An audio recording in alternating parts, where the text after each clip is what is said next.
नमस्कार। उत्थान क्लासेज में आपका स्वागत है, अभिनंदन है। तो अभी हमने पिछली कक्षा में संविधान की प्रस्तावना पढ़ी है। अब धीरे धीरे वो टॉपिक आने लगे हैं जिनसे प्रश्न आने की संभावनाएं ज़्यादा है।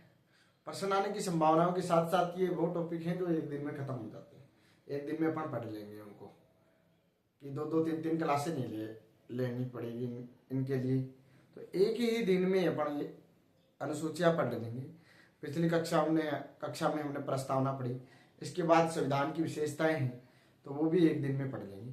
उसके बाद जो अगले टॉपिक आएंगे वो बहुत बड़े आएंगे, जैसे संविधान के मूल अधिकार हैं, राज्य के नीति निर्देशक तत्व हैं, मूल कर्तव्य भी एक दिन में पढ़ लेंगे। राज्य के नीति निर्देशक तत्व है, 2 क्लासें लग जाएगी, जबकि मूल अधिकारों में 7 या 8 क्लासें या 5 क्लासें कम से कम में लगनी है। उसके बाद राष्ट्रपति आएगा, जिसको हम आराम से 4 या 5 घंटे की क्लास में, यानी कि 35 मिनट की एक क्लास में आएंगे। तो 4 घंटे की क्लास है तो 2, 4, 5 या 6 क्लासें उसकी लगेंगी। तो जिन क्लासों जिससे बहुत ज़्यादा प्रश्न आते हैं, फर्स्ट ग्रेड, सेकंड ग्रेड या किसी भी एग्जाम में, उनके हमें थोड़ा डीपली जाके पढ़ेंगे और पढ़ने के साथ साथ उनको याद भी क्लास में करने की कोशिश करेंगे। तो आज हम जो पढ़ेंगे टॉपिक वो है संविधान की अनुसूचियाँ। संविधान की अनुसूची में ये है कि आपको अनुसूचियाँ क्यों तैयार की भारतीय संविधान ने। संविधान में अनुसूचियाँ क्यों तैयार की कि मतलब कहीं पन्ना बच गया होगा उसमें रफ में लिख दिया होगा, नहीं, ऐसे नहीं है। जैसे हम किताब में देखते हैं, अपना पाठ है उसी हिसाब से कि उनमें अनुच्छेदों के हिसाब से ये चीज भाग में भी ऐसे मिलते हैं कि ये भाग, ये पाठ है उसमें, तो उसमें अनुसूचियां लिख दी गई। तो वो अनुसूचियां लिख दी गई, इसका मतलब मूल संविधान में 8 अनुसूचियां थी। मूलतः संविधान में कितनी अनुसूचियां थी? सिर्फ 8 अनुसूचियां थी। और उसके बाद जैसे जैसे संविधान संशोधन होते गए और नई चीजें संविधान में जुड़ती गई, तो नई अनुसूचियां भी संविधान में जुड़ती गई। तो अब वर्तमान में 12 अनुसूचियां हैं और मूलतः संविधान में 8 अनुसूचियां थी। कभी कभी आप ये गलती कर देते हो, पूछ लिया जाता है कि मूल संविधान में कितनी अनुसूचियां थी, तो अपन देखते हैं कि मूल संविधान में तो 12 अनुसूचियां हैं, लेकिन मूल संविधान में 8 अनुसूचियां थी, जबकि अब वर्तमान में 12 अनुसूचियां हैं। संविधान में कितनी अनुसूचियां हैं? तो 12, मूल संविधान में 8। तो ये प्रश्न आपको अच्छी तरह से याद हो जाना चाहिए। कभी कभी माइंड से भी एग्जामिनर अभ्यर्थी के माइंड से भी खेल जाता है, तो उस माइंड से बचने के लिए अपने को याद हो तो अपने डिस्ट्रैक्ट नहीं होंगे उसके जो प्रश्न की लैंग्वेज के हिसाब से। तो 8 अनुसूचियां, उसमें 12 अनुसूचियां हैं। 12 अनुसूचियों में ये दे रखा है कि क्रमवाइज दे रखा है पूरी अनुसूचियों में कि किस पन्ने पर कौन कौन सी चीजें हैं, कौन से अनुच्छेद में, कौन सी अनुसूची में वो चीजें हैं। मतलब जैसे पाठ में देगा, पाठ का नाम वो भाग हो गया, वो पाठ हो गया अपना, उस भाग में ये चीजें हैं। तो उसी के अंदर लिखा हुआ है कि इस पाठ में अलग से थोड़ी सी चीजें दे रखी है, या उसमें क्या है वो अनुसूची में संक्षिप्त रूप मान लो आप। किसका? भाग में दे रखा है ना, छोटा पाठ का नाम दे दिया, उसके आगे उस पाठ में संक्षिप्त क्या क्या चीजें अपने को मिलेंगी वो अनुसूचियों में। तो प्रथम अनुसूची में क्या दे रखा है? संघ व उसके राज्य क्षेत्र, यानी कि भारत को एक देश ने एक राज्य कहा गया है, क्योंकि भारत संपूर्ण प्रभुत्व भी है, जनसंख्या भी है, क्षेत्र भी है और अपनी सेना भी है और अपनी सुरक्षा भी कर सकता है। तो भारत एक संघ है, भारत एक संघ है, संघ और उसके राज्य क्षेत्र, संघ व उसके राज्य क्षेत्र, यानी कि भारत संघ के और उसके राज्य क्षेत्र।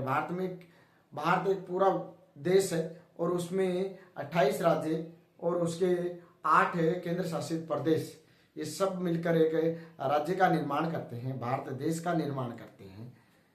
न कि देश से राज्य बने हैं भारत में, न कि राज्यों से भारत बने। देश से राज्य बने हैं, भारत पहले है, जबकि राज्य बाद में बने हैं। जबकि अमेरिका में ऐसा है कि वहाँ छोटे छोटे राज्य मिलकर अमेरिका का निर्माण किया है। अमेरिका कोई देश नहीं था, वहाँ छोटे छोटे राज्य थे, उन राज्यों ने मिलकर एक देश का नाम लिया, अमेरिका। जबकि भारत पहले से ही था और ये राज्य बाद में बने, तो इन राज्यों से मिलकर भारत देश नहीं बना, भारत से ये राज्य बने, जबकि अमेरिका में राज्यों से अमेरिका बना है। तो पहले अनुसूची में ये दे रखा है कि संघ और उसके राज्य क्षेत्र। पहले अनुसूची में क्या दे रखा है? संघ व उसके राज्य क्षेत्र। भारत में 28 राज्य और 8 केंद्र शासित प्रदेश हैं, और उनका भाई नए राज्यों का गठन कैसे हो, वह अनुच्छेद 1 से लेकर 4 तक दे रखा है। अनुच्छेद 1 से लेकर भाग 1 में, अनुसूची भी 1 में दे रखा है। तो मैं भाग 1, यदि इसमें से प्रश्न नहीं आता इसलिए मैं पढ़ाऊंगा नहीं, तो नहीं तो मैं पढ़ा देता कि नए राज्यों का गठन कैसे होता है। अनुच्छेद 2 के तहत नए राज्यों का राष्ट्रपति नामकरण कैसे करता है। अनुच्छेद 3 के तहत उस नए राज्य का अनुमोदन कैसे होता है, राज्यों के पास कैसे भेजते हैं। और अनुच्छेद 4 यानी कि 1 से लेकर अनुच्छेद 4 तक नए राज्यों का गठन, उनका नामकरण या नाम में परिवर्तन करना हो तो राष्ट्रपति या संसद के पास जो शक्तियां हैं उनसे होता है, और राज्यों से परमिशन ली जाती है। नाम मात्र की राज्यों से परमिशन ली जाती है, राज्य परमिशन दे या नहीं दे इसके ऊपर कोई प्रभाव नहीं पड़ता है। यह अनुच्छेद 1 से 4 में दे रखा है। तो मैं पढ़ाऊंगा नहीं, क्योंकि इससे प्रश्न नहीं पूछे जाते हैं। बड़े लेवल की परीक्षाओं में जैसे यूपीएससी, RAS, इनमें प्रश्न पूछ लिया जाता है, लेकिन इन और परीक्षाओं में प्रश्न नहीं पूछा जाता है। तो नहीं, अपन नहीं पढ़ेंगे, सीधे मूल अधिकार यानी कि नागरिकता और संघ और उसके राज्य क्षेत्र, अनुच्छेद 1 से 4 और अनुच्छेद 5 से 11, ये अपन नहीं पढ़ेंगे, ये नागरिकता के और भाग 1 और भाग 2। तो संघ और उसके राज्य क्षेत्र अनुसूची 1 में है, और उसमें 28 राज्य व 8 केंद्र शासित प्रदेशों का उल्लेख है अनुसूची 1 में। राज्य व केंद्र शासित प्रदेशों के नाम और नए राज्यों का गठन करते हैं, तो इस अनुसूची पर क्या उसका प्रभाव पड़ता है कि नए राज्यों का नाम और नए राज्यों का गठन जब भी करते हैं तो अनुसूची 1 पर उसका प्रभाव पड़ता है। अनुसूची 2, तो राज्य के जो पदाधिकारी हैं यानी कि देश के जो पदाधिकारी हैं, संवैधानिक पदाधिकारी, उनके वेतन का उल्लेख है। उनके वेतन का उल्लेख है अनुसूची 2 में। ये अनुसूचियां एक क्रमवाइज में शॉर्ट रूम में भी लिखा दूंगा कि सीधे सीधे शॉर्ट रूम में आपको याद हो जाएगी, है ना। तो पूरी 12 की 12, 10 की 10, 12 की 12 पूरी अनुसूचियां, 12 की 12 पूरी अनुसूचियां मैं लिखा दूंगा। तो इससे ये आपको एक क्रमवाइज शॉर्ट रूम में भी याद हो जाएगी, और इसके अंदर क्या है ये भी याद रखना जरूरी है। यानी कि मैं शॉर्ट रूम में लिखा के चला जाता, आपको याद करवा देता। आज के टाइम में अंदर से प्रश्न पूछे जाते हैं, और राजनीति विज्ञान के तो बहुत ज्यादा डीप। तो अनुसूची 2 में ये दे रखा है कि संवैधानिक जो पदाधिकारी हैं उनके वेतन का उल्लेख है, वेतन व भत्तों का उल्लेख है। ये मानो वेतन व भत्तों का उल्लेख है अनुसूची 2 में।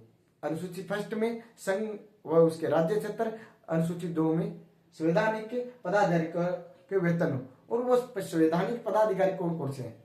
एक तो राष्ट्रपति, एक राज्यपाल। राष्ट्रपति और राज्यपाल, लोकसभा विधानसभा के अध्यक्ष व उपाध्यक्ष, लोकसभा और विधानसभा, लोकसभा और विधानसभा, लोकसभा और विधानसभा के अध्यक्ष व उपाध्यक्ष, राज्यसभा और विधान परिषद, राज्यसभा और विधानसभा के सभापति व उपसभापति। कौन? राज्यसभा के सभापति, उपसभापति दोनों का। उच्चतम न्यायालय व उच्च न्यायालयों के न्यायाधीश की पेंशन मान लो, इनके वेतन भी, वेतन जहां पे वो कर रहा है, कहाँ? राज्य सूची से दिए जाएंगे। राज्य संचित निधि से जारी करता है, केंद्र की संचित निधि से सिर्फ पेंशन बनती है, और उच्च न्यायालय इसकी जो वेतन दिया जाएगा वो वेतन राज्य सूची से राज्य संचित निधि से दिया जाएगा, न कि केंद्र द्वारा दिया जाता है। नियंत्रक व महालेखा परीक्षक के नियंत्रक व महालेखा परीक्षक का वेतन ये दिया जाता। इसमें एक नाम नहीं आया, कभी कभी प्रश्न पूछ लिया जाता है कि उपराष्ट्रपति को अनुसूची 2 के अनुसार वेतन मिलता है कि नहीं मिलता है। तो उपराष्ट्रपति पद के लिए नहीं मिलता उनको वेतन, ये याद रखने वाली बात है कि उपराष्ट्रपति को उपराष्ट्रपति पद के लिए वेतन नहीं मिलता है, उसको उसके काम के वेतन मिलता है। तो जबकि उपराष्ट्रपति, भारत का उपराष्ट्रपति क्या होता है, राज्यसभा का सभापति होता है, तो वो राज्यसभा के सभापति के रूप में, राज्यसभा के सभापति के रूप में वेतन उठाता है, न कि भारत के उपराष्ट्रपति के रूप में वेतन उठाता है, न कि भारत के उपराष्ट्रपति के रूप में वेतन उठाते हैं। और संविधान में जिनके वेतन का प्रावधान है वो महान्यायाधीश और महाधिवक्ता, महाधिवक्ता और महान्यायाधीश दो और हैं। क्या? महान्यायवादी और एक महाधिवक्ता, यानी कि ये सरकारी सलाहकार, राष्ट्रपति के या संसद के कानूनी सलाहकार होते हैं, और इनका वेतन संसद से अनुसूची 2 में नहीं है, संसद द्वारा निर्धारित किया जाता है। किसके द्वारा? संसद द्वारा निर्धारित किया जाता है। और एक के विधानसभा द्वारा जारी किया जाता है कि कानूनी सलाह उनको सरकार को देते हैं, ये राज्य में देता है, ये केंद्र में देता है सरकार को, तो संसद द्वारा इनके वेतन व भत्ते दिए जाते हैं। तो बात समझ में आई। पहले में संघ व राज्य, अनुसूची फर्स्ट में संघ व राज्य क्षेत्र, अनुसूची 2 में संवैधानिक पदाधिकारियों के वेतन, और कौन से ऐसा पदाधिकारी है जिसके वेतन का उल्लेख अनुसूची 2 में नहीं है, वो है उपराष्ट्रपति। उपराष्ट्रपति को उसके काम के बदले मिलते हैं, क्योंकि उपराष्ट्रपति राज्यसभा का सभापति होता है, तो सभापति के रूप में वेतन उठाता है, न कि उपराष्ट्रपति के रूप में। तो आप लिखो।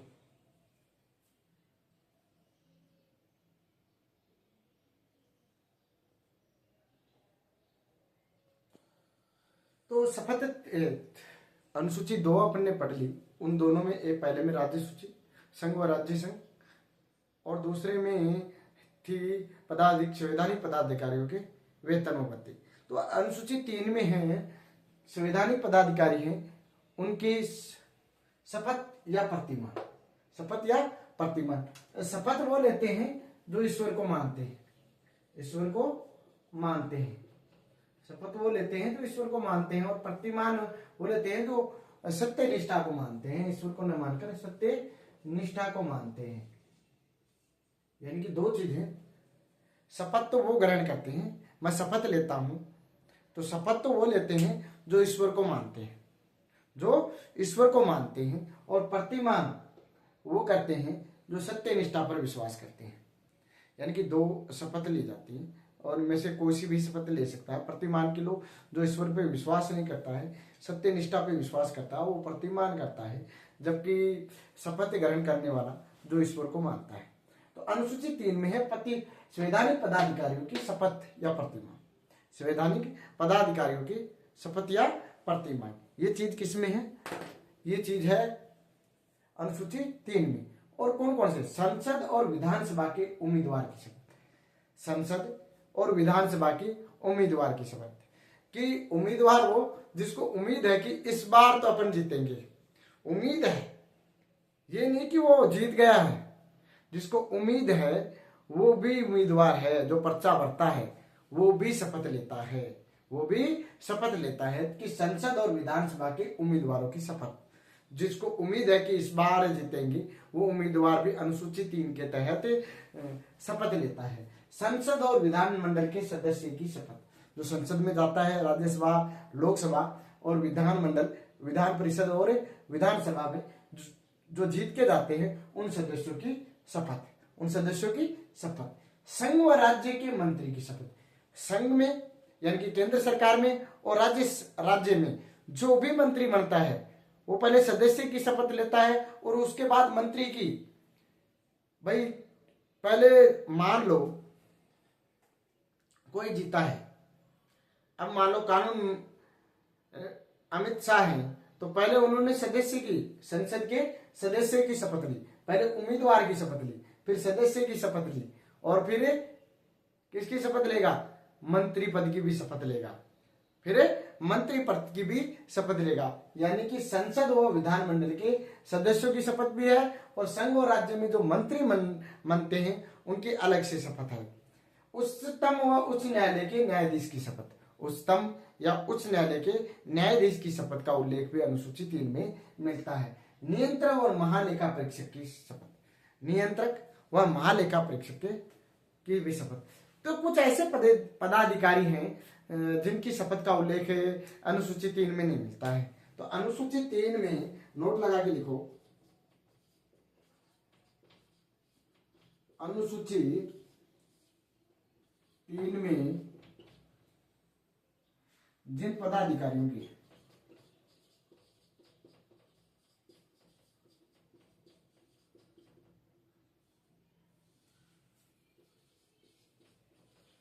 शपथ का उल्लेख नहीं मिलता,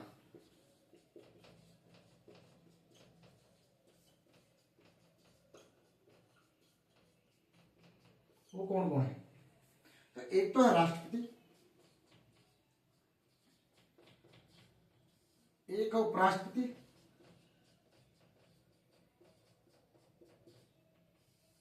और एक है एक है राज्यपाल, एक है और राज्यपाल। तीनों संवैधानिक पदाधिकारी होते हैं, लेकिन उनकी शपथ का उल्लेख अनुसूची 3 में नहीं मिलकर ये अपने अनुच्छेद के, भाई अनुच्छेद के अनुसार ही लेते हैं ना। तो जैसे इसका राष्ट्रपति की अनुच्छेद 60 में है, अनुच्छेद 60 में है, जबकि उपराष्ट्रपति के अनुच्छेद 69 में है, जबकि राज्यपाल के अनुच्छेद 159 में है। सही है, सही है ना? कि वे पदाधिकारी, वो पदाधिकारी जिनकी शपथ का उल्लेख है, जिनकी शपथ का उल्लेख अनुसूची 3 में नहीं मिलता है। यह प्रश्न कभी कभी पूछ लिया जाता है, बहुत ज्यादा पूछ लिया जाता है। अनुसूची 3 में राष्ट्रपति की, क्योंकि अपन ने लिखे हैं विधानसभा लायक, एक तो ये प्रश्न पूछ लिया जाता है, और कभी कभी पूछ लिया जाता है कि लोकसभा अध्यक्ष के पद के रूप में शपथ ग्रहण करता है? नहीं, लोकसभा अध्यक्ष के रूप में वो शपथ ग्रहण नहीं करता, वो लोकसभा सदस्य के रूप में पहले ही क्या कर लेता है? शपथ ग्रहण कर लेता है। मंत्रियों की शपथ अलग से है, लोकसभा के अध्यक्ष की शपथ अलग से नहीं है। वो सदस्य के रूप में ही, लोकसभा के सदस्य के रूप में ही पहले ही शपथ ग्रहण कर लेता है। लोकसभा या विधानसभा का कोई भी अध्यक्ष बनो, वो पहले ही सदस्य के रूप में महान्यायवादी है, महाधिवक्ता है, इनकी शपथ का भी उल्लेख अनुसूचित 3 में नहीं है। लोकसभा अध्यक्ष या विधानसभा अध्यक्ष और राज्यसभा अध्यक्ष, उपराष्ट्रपति, मतलब भाई राज्यसभा का सभापति, उपराष्ट्रपति, ये उपराष्ट्रपति के रूप में शपथ ले लेता है, तो ये सभापति के रूप में शपथ नहीं लेता। यदि उपसभापति है तो वो भी शपथ नहीं लेता। क्यों? क्योंकि वो पहले ही क्या कर लेता है? उप सदस्य के रूप में शपथ ग्रहण कर लेता है। क्या कर लेता है? सदस्य के रूप में शपथ ग्रहण कर लेता है। तो वे पदाधिकारी जिनकी शपथ का उल्लेख अनुसूची 3 में नहीं है, वो है राष्ट्रपति अनुच्छेद 60 के तहत लेता है, उपराष्ट्रपति अनुच्छेद 69 के तहत लेता है, जबकि राज्यपाल अनुच्छेद 159 के तहत शपथ ग्रहण करता है। यह प्रश्न कभी कभी पूछ लिया जाता है कि लोकसभा अध्यक्ष कौन है? लोकसभा अध्यक्ष कौन है? लोकसभा अध्यक्ष क्या अध्यक्ष पद के रूप में शपथ ग्रहण करता है? नहीं। या विधानसभा अध्यक्ष क्या अध्यक्ष रूप में शपथ ग्रहण करता है? नहीं। वह एक सदस्य के रूप में ही शपथ ग्रहण करते हैं। वह एक सदस्य के रूप में ही सदस्य क्या करते हैं? शपथ ग्रहण कर लेते हैं पहले। ठीक है, लिखो। इसकी मेरे को लगता है एक क्लास और होगी, ज्यादा बड़ी क्लास से अपन मनाएंगे नहीं, क्योंकि बड़ी क्लास से मनाने से मेरे को अपलोड करने में दिक्कत आती है। इसलिए मैं छोटी क्लासे ही, इसलिए 30 मिनट तक की क्लासे बनाता हूँ और ज़्यादा बड़ी क्लासे नहीं बनाता। और आपको बड़ी क्लासे नहीं मिल पाती है, सही है ना? छोटी छोटी क्लासों से पढ़ लो। इसमें 2 चीजें और लिख लेगा, आप नोट लगा के लिख लो। चाहे अभी मैं बताता हूं कि लोकसभा अध्यक्ष या विधानसभा अध्यक्ष, लोकसभा अध्यक्ष या विधानसभा अध्यक्ष अध्यक्ष के रूप में शपथ नहीं लेते, वो सदस्य के रूप में पहले ही शपथ ले लेते हैं। दूसरी बात क्या है? राज्यसभा के सभापति या उपसभापति सदस्य के रूप में पहले ही शपथ ले लेते हैं, तो वो विधान परिषद के उपसभापति भी वो सदस्य के रूप में पहले ही शपथ ले लेते हैं, न कि उपसभापति के रूप में शपथ लेते हैं।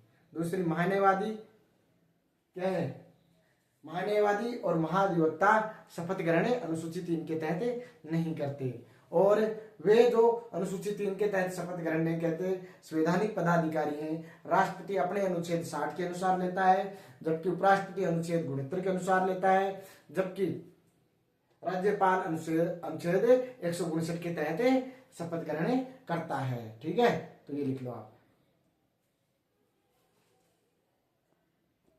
तो अनुसूचियों में पहली 3 अनुसूची अपन ने पढ़ ली। पहली 3 जो पहला अनुसूची संघ व उसके राज्य क्षेत्र, दूसरी अनुसूची पदाधिकारियों के संवैधानिक पदाधिकारियों के वेतन, तीसरी पदाधिकारियों संवैधानिक जो पदाधिकारी हैं उनकी शपथ। तो चौथी अनुसूची है राज्यसभा की सीटों का आवंटन, कि जो राज्यसभा है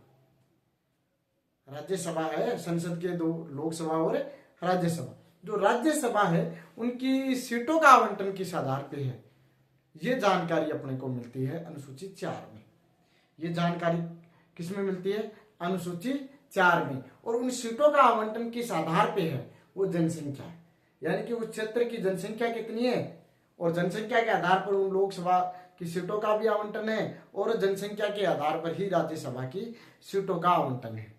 वर्तमान में राज्यसभा के कुल सदस्य हो सकते हैं अधिकतम से अधिकतम 250, 250 सदस्य हो सकते हैं, लेकिन वर्तमान में कितने हैं, 245 सदस्य हैं। वर्तमान में कितने हैं, 245 सदस्य हैं। वर्तमान में कितने हैं, 245 सदस्य हैं। 33 तो हैं निर्वाचित, 233। वर्तमान में कितने सदस्य हैं, 245। इनमें से 12 तो हैं राष्ट्रपति द्वारा मनोनीत और 233 हैं निर्वाचित। 233 हैं निर्वाचित। तो आपसे कभी प्रश्न पूछ लिया जाए कि सबसे ज्यादा राज्यसभा सीटें किस राज्य की है, तो ओबियसली सबसे ज्यादा जनसंख्या किसकी है, यूपी की है, तो यूपी से ही आएंगे 31। सबसे ज्यादा जनसंख्या किसकी है, यूपी की है, तो सबसे ज्यादा सदस्य भी किसके आएंगे, यूपी के ही आएंगे। ये बात तो आपको जानकारी होनी चाहिए कि सबसे, तो अपने राजस्थान से कितने जाते हैं,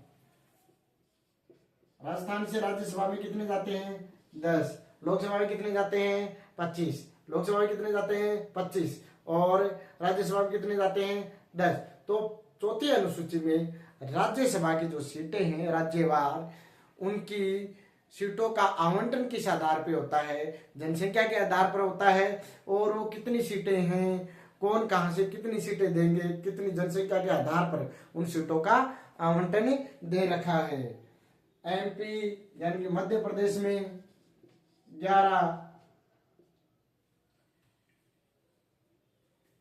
11 हैं। सब हरियाणा में, अपने पड़ोसी राज्य हरियाणा में कितने हैं, हरियाणा में 5। हरियाणा में 5। तो ये है अनुसूची 4 के अनुसार चौथी अनुसूची में राज्यसभा की सीटों का आवंटन है, और वो आधार जनसंख्या है। आधार क्या है, जनसंख्या है, और राज्यसभा अधिकतम सीटें 250 हैं। यूपी में 31 सबसे ज्यादा है, क्योंकि जनसंख्या भी सबसे ज्यादा यूपी में ही है। और अपने राजस्थान से राज्यसभा की 10 सीटें जाती हैं। कितनी सीटें जाती हैं, 10 सीटें जाती हैं। एमपी में 11, और हरियाणा अपना पड़ोसी राज्य है उसमें से 5। तो पांचवी अनुसूची में अनुसूचित क्षेत्र है, अनुसूचित क्षेत्रों का जो प्रशासन है उनके विषय में जानकारी दी गई है। अनुसूचित क्षेत्रों के प्रशासन के विषय में जानकारी दी गई है अनुसूची 5 में। अनुसूची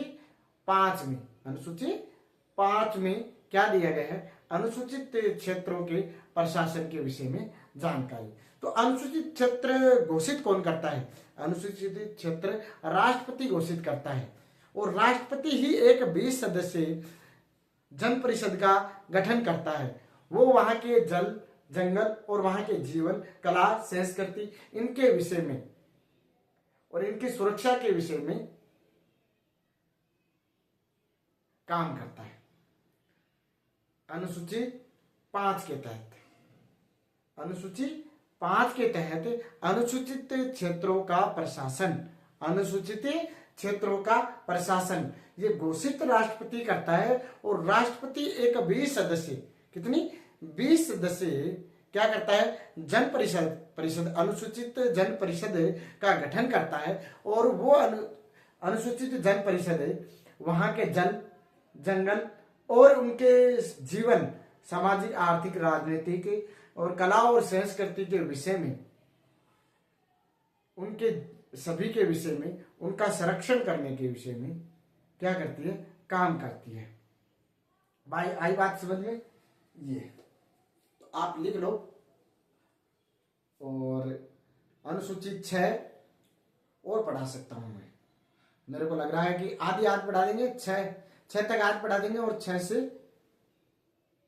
12 तक, 7 से 12 तक अगली क्लास में पढ़ा देंगे। 2 क्लासें हो जाए तो ठीक रहेगी। तो आप लिख लो ये। कभी कभी 5वीं और 6ठी अनुसूची अपने को पढ़ते हैं तो कंफ्यूज होता था कि 5वीं अनुसूची में भी अनुसूचित क्षेत्रों का जन परिषद जिसमें 20 सदस्य होते हैं, वो उसके जल जीवन और जीवन के जल जंगल और जीवन इनके विषय में या इनकी सुरक्षा करती है वहां के लोगों की। तो 6ठी अनुसूची में भी ये देखा रखा है, असम, मेघालय, मिजोरम और त्रिपुरा। असम, मेघालय, मिजोरम और त्रिपुरा, इन 4 राज्यों के प्रशासन के विषय में राष्ट्रपति एक जनपद का गठन करता है। किसका? जनपद का। जबकि अनुसूचित क्षेत्रों के लिए किसका गठन करता है? जन परिषद का। किसका गठन करता है? जन परिषद का। उसमें 20 सदस्य होते हैं, जबकि जनपद में 30 सदस्य होते हैं। जनपद में कितने सदस्य होते हैं? 30 सदस्य होते हैं, जबकि जन परिषद में 20 सदस्य होते हैं। वो अनुसूचित क्षेत्रों के प्रशासन के बारे में है, अनुसूचित क्षेत्रों के प्रशासन के विषय में है, या वहां के जल जीवन और जंगल के विषय में। यह है 4 राज्यों के लिए, असम, मेघालय, मिजोरम और त्रिपुरा। असम, मेघालय, मिजोरम और त्रिपुरा इनके प्रशासन के विषय में है। और यहाँ पर क्या करती है, एक जनपद का राष्ट्रपति गठन करता है जिसमें 30 सदस्य होते हैं। और वो यहाँ के, ये मान लो, सामाजिक आर्थिक राजनीतिक जल जंगल और जीवन के विषय में, सुरक्षा और प्रशासन के विषय में जानकारी देते हैं या प्रशासन करते हैं यहाँ पर। तो ये 6 अनुसूचियां अपनी कंप्लीट हो गई हैं।